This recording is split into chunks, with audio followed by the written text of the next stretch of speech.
I want you to be my baby. Sign your name across my heart. I want you to be my lady. Fortunately, you ain't much too late. Turn away. We started out as friends. Hey, whatever. Y'all know about that. Y'all know nothing about that Terrence Trent D'Arby. That dude is also soul royalty and pop royalty. It's Terrence Trent D'Arby. His name is Latamaya Tamea something. Sundaya Tamea. He changed his name and wears this bleached blonde hair. Just European weirdo biracial dude. Just weird now, but back in 86, 87, 88, Terrence Trent D'Arby was the skinny dude from Liverpool or somewhere over in England. Man. Dance, little sister. Yeah. If you let me stay, I'll be true to you. If you let me stay. Man, come on. Y'all need to go check out some Terrence Trent D'Arby videos. Bring back some, man, good old memories. But let me get to it while I'm here. What's up, y'all? It's your man, Rico. Rico the Opinionist. I'm on YouTube, Twitter, TikTok. Instagram, all the cool stuff, all the social media platforms. Wow. So y'all have been keeping up with this Shannon Sharpe, Skip Bayless fiasco, and I've just pretty much been kind of quiet on it because I like to see the way things play out, and there's probably some more to this drama, but I thought around this point is good for me to chime in on some things. And this is going to be a short video. I'm not going to take all day to get my point across or to just share my opinion on it, right? And maybe get y'all to think about some things. I'm posing the question here. Is Shannon Sharpe, is he the new Terry Crews? What is about these big, dark-skinned black men that white men just seem to get the punk out? Y'all remember the whole Terry Crews thing when a little white man, probably Jewish, I guess there was this agent who walked up on him in a gala or party and grabbed a whole handful of his manhood, his banana and plums right there in front of his wife, and Terry Crews didn't do a thing. He went to this old cowardly space and said, well, I didn't do anything. I looked at him like he was crazy. My wife was standing right there. And I looked at that dude like he was crazy because I knew had I reacted, it would have been, big black man attacks a pulverized little white guy all in the news. And we all agree that Terry Crews, that should have been the news heading the next day. But you decided to do that, and I guess maybe that was your ritual. I don't know. According to what bloggers be saying about when they talk about rituals and stuff in Hollywood. But, and then when people are kind of criticizing his decision not to defend himself and stick up for himself, then he got real ugly and even said to D.L. Hughley, what if I smacked you? Whoa, Terry Crews. You had your chance to smack the right person that you were actually mad at. But we sure know how to hold our mule. But as black men, we sure know how to hold our mule when it comes to somebody white. And most recently, the white woman that was all in the black man's face at that football game, we sure know how to hold our mule. Oh, glory. When it comes to white men and white women, apparently, we can hold our mule. But when it comes to each other, we're turning into bucking horses. We're knocking everybody out, talking crazy, cussing each other out, threatening each other's lives and all of that. So that's when Terry Crews decided to become a smartass, and anybody that challenged his decision not to defend himself when someone sexually assaulted him. Again, big old 6 foot something, 250-pound dude with muscles in his fingernails. And a little white man can come up and grab all of his ding-a-ling in front of his wife. There you have, of course, your little black dude there at the football game, and people were kind of like, well, way to hold your composure. Way to let that white woman do what she want to do to you. Say what you want. Well, say what you want to say all in your face. You know damn well, had it been a black person, that so-called calm black dude, y'all had to pull him off, to pull the police off of him, and other police to pull the police who's pulling on him off of everybody. That's how much he would have showed out. So y'all cut all this BS out. You know, I liked his composure, and then his little reward was a damn tour of the stadium by Robert Kraft. Wasn't he in the Bunny Ranches buying coochie last year? That's the guy Robert Kraft is buying coochie from all the women. And so he gonna give him a couple of tickets and thank you, brother, no, just to get himself a photo op. I like, man, y'all crazy. But how come we can't practice this same kind of calmness when it comes to, I guess, one of us offending each other? Oh, we want to go out. Oh my God, we wake up with violence when it comes to other black folks. But these other white folks, I mean, the biggest, toughest Negroes, even the tough ass gang members, they bow down when the police ride up or when somebody white. Oh yeah, it's something. We've been trained. They put that whip across our back 200, 300 years ago. We still feel the sting of it whenever we think we want to talk smart to somebody white. Oh, we do. And so, and black men, y'all, the biggest and the darkest and the strongest are the ones that acting like the weakest. They're wearing dresses and acting like bitches in movies and bending over, get their cheeks clapped in TV shows. And I said, if this ain't the buck-breaking process that went on for centuries on the southern plantations and the Caribbean plantations, I don't know what the hell it is. And we think that's okay. No, brother, big, tall, black, strong, muscle dude out the big, strong, tall, muscle black dude gets buck broken. And so little black boys, well, you can act a fool with your own, but you around them white folks, boy, you better forget that you 6'5" and 280 pounds of muscles, because that white man can bring the wrath of Jesus, the wrath of the Lord on you, boy. So, all right, this now with this Shannon Sharpe. Now let's go back when Kyrie Irving, all he did was share a link. And every big, black, strong Negro athlete, damn near, from that big, stupid-ass, country-ass, clunky Shaquille O'Neal, and that big, dumb box of cornflakes eating ass, silly-ass Charles Barkley, Kenneth Perkins, big, clay full of mouth having dodo bird, breath smell like farts, that motherfucker. And the list goes on. They all came out, and including Shannon Sharpe. He think he's the smartest guy in the room, Skip. Yeah, Kyrie Irving think he's the smartest guy in the room. And an idiot like a Shaquille O'Neal said, we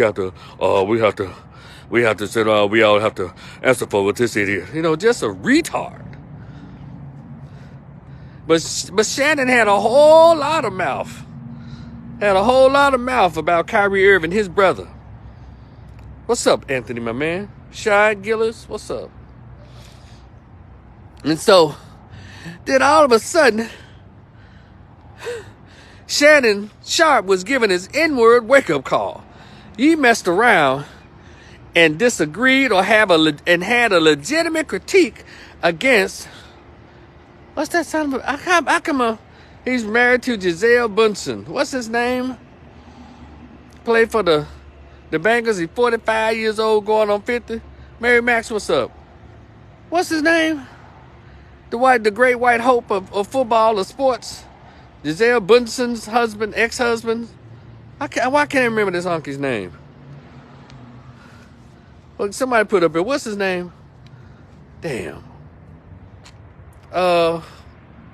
Tom Brady. Thank you, Mary Max. Tom Brady. And I can't believe that y'all actually think this dude is a real athlete. You remember when he purposely deflated footballs so he can throw them better? Deflate gate, and then when it was closing in on his ass, he destroyed his cell phone.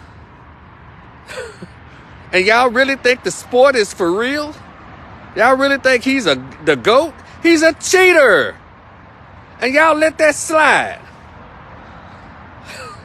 So get out of here. I can't take this stuff seriously. But anyway, Shannon Sharpe, Skip.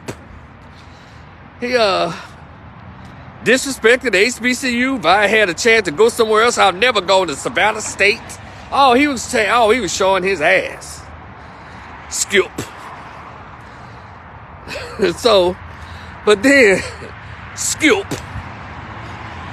turned on him, showed him, you don't talk about that great white man, Tom Brady, and he's better than you. You had to retire at 35, and he still get to play. Well, Skip, he was just a quarterback. He wasn't doing no real contact.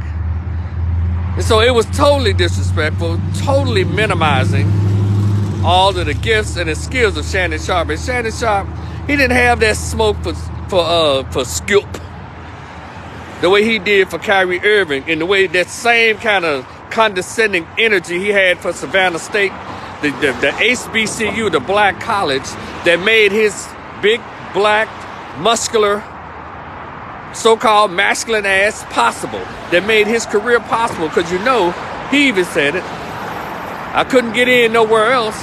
I was redshirted because my grades sucked, but Savannah State gave me a chance.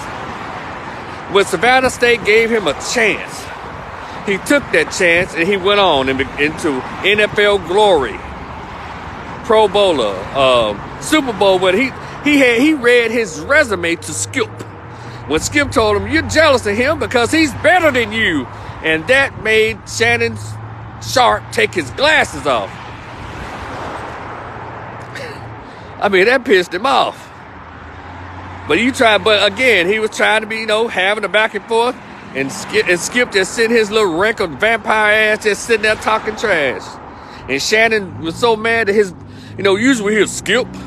But all of a sudden, Skip, what you mean? He went into his tenor voice. He was so mad. But he realized, I can't do nothing to this white man or about this white man. So basically, that big, black, strong, muscular, there's another one. He's another big, black, strong, muscular Negro, close to 300 pounds of pure muscles in his fingernails. Because with no match for that little tiny ass, smart mouth ass vampire from Delaware ass hunky, Skip Bayless. So that wasn't the first time. Then he came back again. He left. He was so pissed. And he came back. And he came back to the show because Skip wasn't done yet. Young brother got hurt on the football, and Skip pretty much said, damn, y'all just gonna stop the game because dude had heart stopped. They had to revive him. And then Skip tried to clean it up, but so Shannon felt some type of way about it. Came back and said, he was trying to do his opening monologue, and Skip interrupted him like, nah. Because he said, this is what he said. This is what Shannon Sharpe said. Well, look, I was gone, there was some thing that was said. My brother got hurt on the field, and, the brotherhood of NFL was kind of tight, and Skip put up a tweet, and I hope he's taking it down. No, he's supposed to have a full 5-7 minutes of monologue. Skip said, wait a minute. No, stop talking. I'm not going to take it down. He said, Skip, wait a minute. I'm not done yet. You ain't going to let me. You know what? Jan, go ahead, Jan. Jan, go ahead, Jan. And so Shannon can't even get a word in edgewise. And what I'm saying is, Shannon Sharpe and all you black athletes that's sitting around here letting these little non-athletic, sour-ass, punk-ass white boys treat y'all just like boys. But then, Shannon Sharpe, you had a whole lot of, as my man T-Money so funny says, a whole lot of rah-rah for other black men who called you on your foolishness when you were talking trash about Kyrie Irving. Oh, you had a whole lot of smart talk. But with this white man, you're so calm and cool and collected. You know how to hold yourself. You know how to hold your mule when it comes to this white boy. So what is it that these big, broad, strong athletes, they act like they can't say nothing to these little tiny-ass, punk-ass, weird-ass white men that just be making a living off of them? And everyone knows And this, now I'll give you flowers in this, Shannon. I'm not taking away your athletic ability. I'm not taking away your accomplishments in NBA, in the NFL. I'm not going to take away how well you do that show. And I don't even like sports, but you do a great show. You do a great job on it. And I said this because when you didn't show up, nobody showed up to watch Skip. And so, Shannon, why are you even still on that damn show with that little weird-ass white guy? Because it is apparent that he's made his living as a tick on the ass of black male athletes his whole career. He has never played a sport. All he did was just read it. Yeah, if that's the case, I can read a few stats and come on and get me a show on Fox or ESPN and talk trash, like a Stephen A. Because Stephen A. Smith, I think he played in a HBCU for a little bit, and that was about it. Basketball, we used to let him talk. He just knows everything in and out about the sports. So, y'all come on, man. Y'all got to cut this out. You big old tough, mean-ass, tough-ass black athletes when y'all talking to other black men. But these white men get in your face, you know how to humble thyself and hold your mule. Y'all cut it out. Shannon, you too big for that, goddammit. Terry Crews, you too big for that. If y'all need to read the buck breaking process, because obviously these black male athletes don't know what it is. Because they always bowing down to little tiny ass white men, but they will buck up to any black man that verbally disagrees with them. They got all kinds of threats for them. They got all kinds of on sight. They got all kinds of language like that. But when these little Jewish or Protestant Catholic white men get in their face, oh, they ain't got no smoke for them. And I'm just sick of it. It's a bad look for little black boys when they see black men as big as Terry Crews, as big as Ving Rhames getting bent over a table and getting an apple shoved in his mouth while a group of white men ram it up his rectum. Those are bad images for y'all. Y'all too big and too black. Racially and color-wise, you're too dark, too black to be made to look like bitches. Where's the manhood in sports? Where is the black manhood in sports? Where's the black masculinity in sports? Because you got Westbrook, you got all these folks wearing these dresses and all this kind of shit. And so, then let's let y'all know Shaquille O'Neal, every commercial that he's in, he's acting like a 7'5" to 6-year-old white kids. And so whenever they see him, they think they can just go up to him. Just walk up on him. But can't nobody black just walk up on Shaquille O'Neal. But that little white kid can. And y'all don't understand that process? That's an actual purposeful process. They're branded that way to be very malleable, very humble to the white population, but be kind of distant and semi-aggressive to their own people. I know, debate it all you want to. Let me know when you see a black athlete anywhere around black kids signing basketballs, footballs, and taking pictures with black kids. Just let me know. And then I can stand corrected. Hell, this is not by accident. They got these niggas in check with a check. But I digress. I just want to share that. I think it's weird. And by the way, in case you didn't know, I have this PDF, this little short story. It's called that I wrote years ago. It's called "The Greatest Pain Ever Felt: Conversation with an Absent Biological Father Who Never Wanted to Be Found." It's only $10. $ Rico the Opinionist. And if you decide to hit your boy up on that Cash App to get this short story, it's only 50 pages, right? Please send me an email address so I can send it to you.